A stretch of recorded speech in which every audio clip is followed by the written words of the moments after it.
परवेज लाई के घर हमला करके अवाम में अपने लिए नफरत बढ़ाई गई। पाकिस्तान तहरीक इंसाफ के रहनुमा असद उमर ने परवेज लाई के घर पर हमले की मजम्मत की। तफसीलात के मुताबिक साबिक वफाकी वजीर और पाकिस्तान तहरीक इंसाफ के रहनुमा असद उमर ने ट्विटर पर अपने पैगाम में कहा कि परवेज लाई के घर रात को हमला करके चादर और चार दीवारी को पामाल किया गया। उन्होंने तहरीक इंसाफ के सदर चौधरी परवेज लाई के घर पर छापे की शदीद मजम्मत करते हुए कहा कि उन्होंने हमला करके अवाम में अपने लिए नफरत बढ़ाने के अलावा और क्या हासिल किया। वाज़ेह रहे कि गुज़िश्ता रात साबिक वज़ीर आला पंजाब और तहरीक इंसाफ के सदर चौधरी परवेज लाई के घर पे छापा मारा गया। पुलिस ने 3 बार इनके घर की मुकम्मल तलाशी ली। पुलिस ने घर में मौजूद मुलाजमीन पर तशद्दुद भी किया। इस दौरान खवातीन और बच्चे खौफ और हिरास का शिकार रहे। रात गए मजीद 8 अफराद को हिरासत में लिया गया, जिसके बाद सर्च ऑपरेशन के दौरान हिरासत में लिए गए अफराद की तादाद 25 हो गई।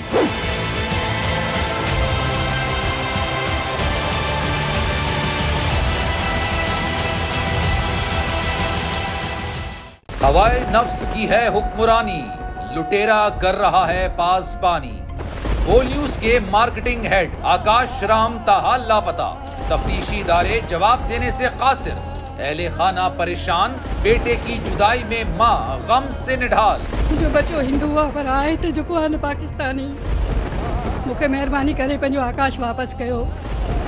हुकूमत से बेकसूर और मुहिब्बे वतन बेटे की बाजियाबी के लिए फरियाद। आकाश राम के अगवा के खिलाफ अहले खाना की जानिब से सुप्रीम कोर्ट में दरख्वास्त दायर। सुप्रीम कोर्ट के चीफ जस्टिस उमर अता बंदियाल से आकाश राम के अहले खाना की जल्द समाअत की इस्तदा। मुश्किल की इस घड़ी में आलमी मीडिया ने भी उठाई आवाज।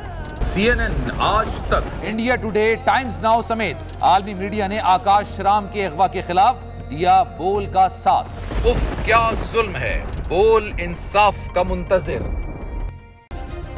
सब्सक्राइब करें और बेल दबाएं ताकि कोई खबर रह न जाए।